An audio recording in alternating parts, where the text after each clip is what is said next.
My name is Kayla. I graduated from college 5 years ago. I moved out and began living on my own when I started college, mainly because my father was quite eccentric.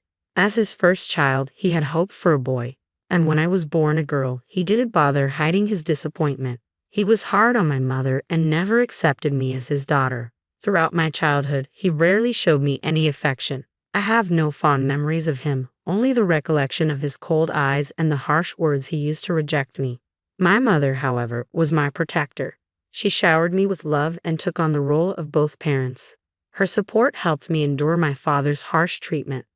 6 years later, my sister Emery was born.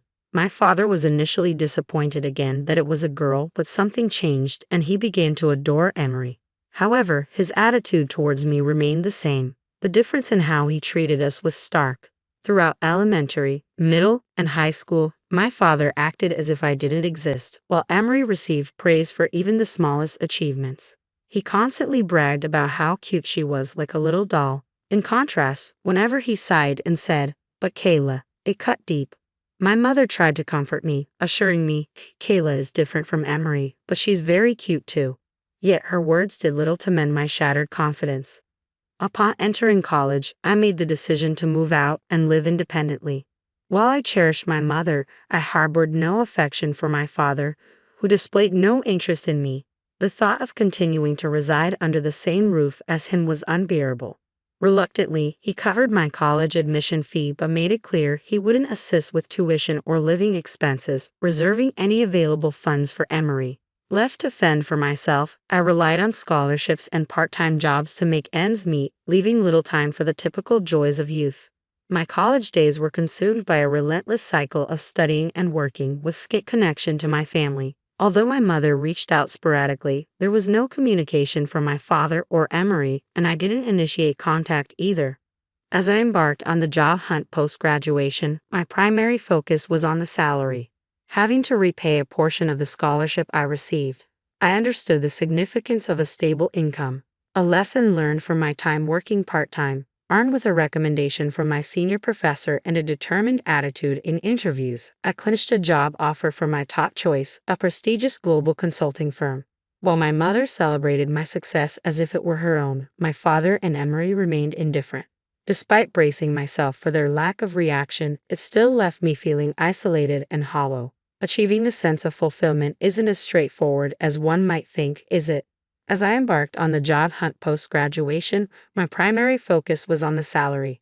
Having to repay a portion of the scholarship I received, I understood the significance of a stable income, a lesson learned from my time working part-time. Armed with a recommendation from my senior professor and a determined attitude in interviews, I clinched a job offer from my top choice, a prestigious global consulting firm. While my mother celebrated my success as if it were her own, my father and Emery remained indifferent. Despite bracing myself for their lack of reaction, it still left me feeling isolated and hollow. Achieving the sense of fulfillment isn't as straightforward as one might think, is it? Amidst my flourishing career, I received an unexpected call from my father, someone I hadn't heard from in years. His voice was curt as he delivered the news. "Your mother's had an accident. She's paralyzed on one side. You need to come home and take care of her." Shock reverberated through me at the mention of my mother's condition. I realized then that my father, unaware of my job, assumed I was idling away my days. But beyond his assumptions, my concern was solely for my mother's welfare. Reluctant to leave my career behind, yet driven by a deep-seated urge to assist my beloved mother, I knew I had to return home. I promptly applied for remote work at my company, grateful that my global employer was progressive in embracing telecommuting. With the infrastructure already in place, I decided against terminating my apartment lease, deeming it prudent to retain it despite the seeming wastefulness of paying rent. Thus, I returned to my family home, bringing only essentials. Nearly a decade had passed since I left for college. Witnessing my mother's condition firsthand was sobering. Her paralysis rendered her unable to walk unaided. Thankfully, her mental faculties remained intact, allowing her to converse normally. Yet her immobilized form bore the unmistakable signs of discomfort. I mustered the courage to confront my father regarding his prolonged silence in the months following my mother's accident and subsequent home care. His response was as cold and indifferent as ever, telling you wouldn't change her condition. I reached out now out of necessity. While I understood my limitations in aiding my mother's recovery, I couldn't fathom a father withholding such crucial information from his daughter for months after my mother's immobility. The state of the house was distressing. Chaos reigned with clothes scattered, dishes overflowing in the sink, and rooms engulfed in dust and debris. It was evident that my mother's care had been woefully overlooked, her back now marred by painful bed sores. While I held no expectations of my father, Emery, who was supposed to reside there as well, puzzled me. What had she been doing? Her response provided clarity. I can't handle household chores, so I couldn't care for Mom either. I feel relieved now that Kayla is back. Emery, indulged throughout her upbringing, had transformed into a self-absorbed individual, incapable of contributing to household tasks. I initiated the cleanup by tackling the rooms, but the extensive mess and grime accumulated over months couldn't be rectified in a day. It consumed nearly a week of diligent effort, during which I juggled caring for my mother alongside. Despite her apologies for burdening me, I tended to her needs with unwavering cheerfulness and energy, holding on to hope for her recovery. As I juggled housework and caregiving responsibilities, neither my father nor Emery lifted a finger to assist. Instead, my father would incessantly criticize, complaining about the food and my caregiving skills. He deemed it appropriate to belittle my efforts, accusing me of slacking off despite my relentless dedication. Emery, on the other hand, saw me as her personal attendant, issuing demands without hesitation. I was relegated to the role of a servant, particularly in my father's eyes, who seemed convinced of my subservient status. I was anything but a NEET. Despite primarily working from home, my days were filled with towel work, household chores, and caring for my mother. Yet in my father's eyes, my presence at home made me seem like a recluse. Despite towel work being my primary mode of work, I still had to make regular trips to the office. Upon returning home, my father would often meet me at the entrance, his accusations ringing with anger. You're nothing but a shut-in NET, yet you're out and about. Take better care of the house. His words reverberated through the walls, followed by Emery's derisive remarks from behind him. Seriously, you're so useless, always out playing around. I felt drained. Every time I stepped out for work, I faced a barrage of insults and sarcasm from both of them. Seeking solace, I often retreated to my maintained apartment, relishing the tranquility before returning home. Maintaining this space proved to be a wise decision. However, the unreasonable demands and relentless mistreatment from my father and Emery intensified with each passing day. My father, who pushed me relentlessly, now demanded financial contributions, assuming I must have savings despite being labeled an AET. Meanwhile, Emery, who contributed nothing to the household, shamelessly begged for pocket money, citing frivolous outings with friends. What role did I play in their eyes? Certainly not that of a daughter or a sister.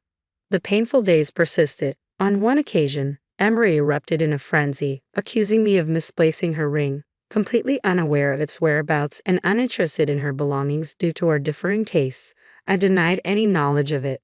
Injured by my response, she barged into my room, and though I was slow to react, I followed her inside. To my dismay, I overheard her triumphant declaration from within. Look, here's the ring.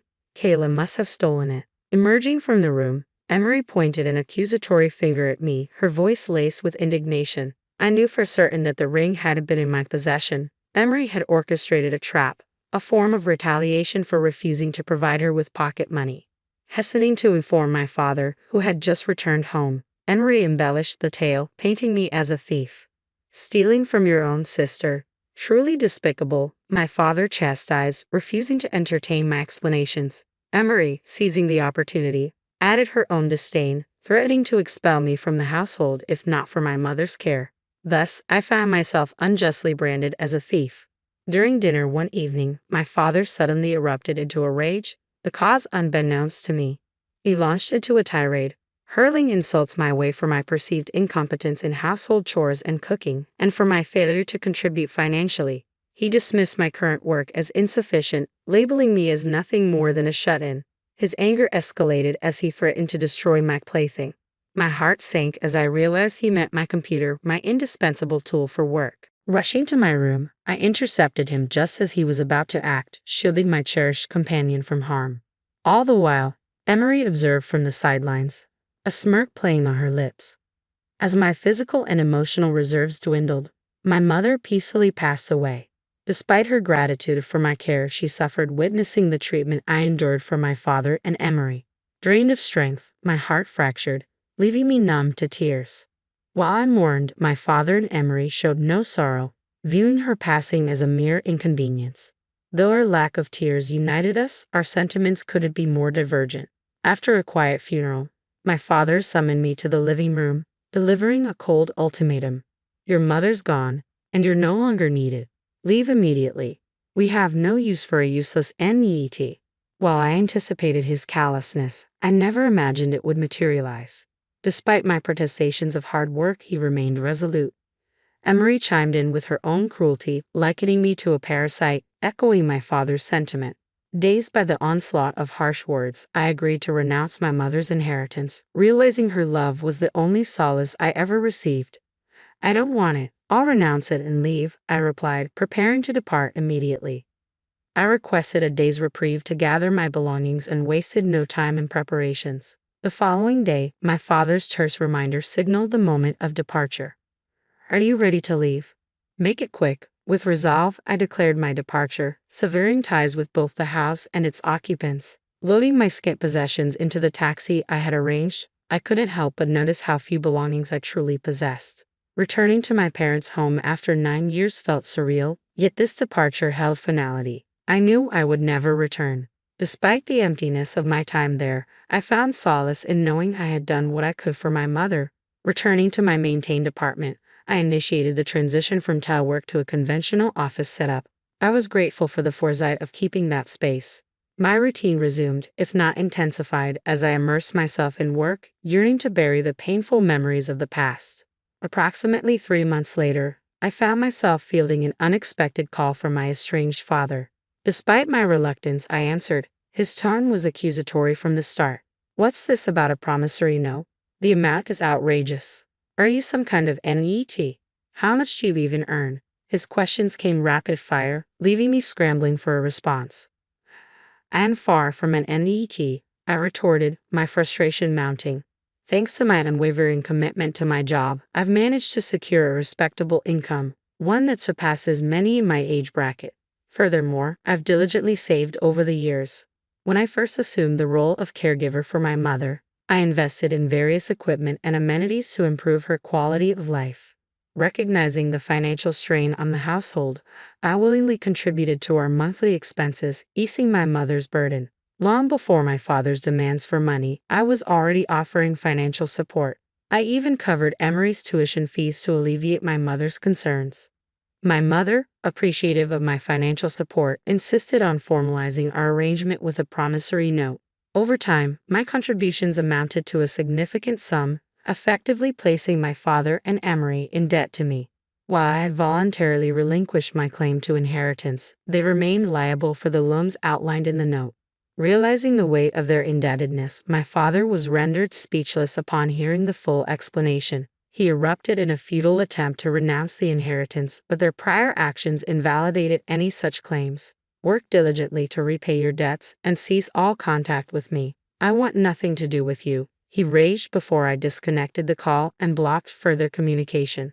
Following the events, my uncle, my mother's brother, became a source of upheaval for my father and Emery. At my mother's funeral, I reconnected with my uncle after a long hiatus and confided in him about our family situation. To everyone's surprise, the family home belonged to my uncle, with my mother as the tenant. Although inheritance granted my father and Emery the right to continue renting, my uncle chose not to renew the lease. Legally, tenants held leverage, but my father and Emery were powerless against my uncle's decision. The transgressions only exacerbated the situation, leading to their eviction. Additionally, my father, who had long been on the brink of losing his job, was finally let go. Emery, unable to afford tuition, was forced to abandon her studies despite being close to graduation. With nowhere else to turn, my father and Emery relocated to a modest apartment. The bulk of my father's retirement funds went towards settling their debt to me, leaving him with slim prospects for reemployment at his age. Emery, now a college dropout, faced uncertainty in securing meaningful employment. Thus, they found themselves on the precipice of becoming NETs, confined to a dim and cramped space. Through my determined efforts, I managed to secure new clients and spearhead innovative projects. My dedication did not go unnoticed as I earned a promotion to become the first female division head in the company's history. While it's regrettable that it took this long for a global corporation to appoint a woman to such a position, I am committed to paving the way for future generations and fostering a more inclusive environment within the company.